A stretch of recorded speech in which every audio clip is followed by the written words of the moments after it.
ஆச்சி மசாலா. எந்த சமையலும் ருசி தேடும் ரகசியம் ₹20. Introducing Growth Guarantee Homes from MP Developers. Trust forever. சென்னையில் இரவு திடீரென வானிலை மாறி மழை வெளுத்து வாங்கியது.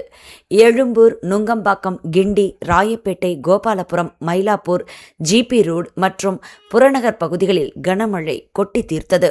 1 மணி நேர தொடர் மழையில் சாலைகளில் தண்ணீர் பெருக்கெடுத்து பல பகுதிகளில் குளம் போல் நீர் தேங்கியது. வாகன ஓட்டிகள் அவதியடைந்தனர்.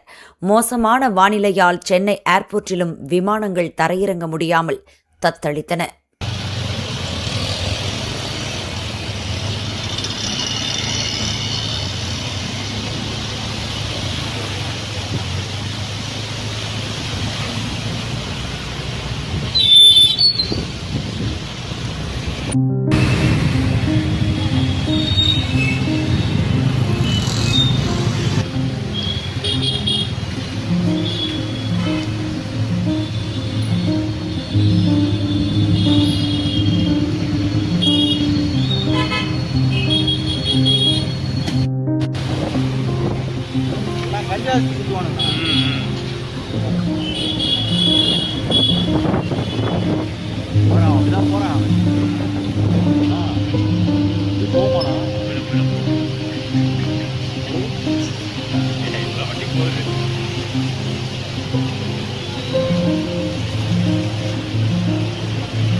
அப்படிதான் ஓட்டுறானே வண்டியில.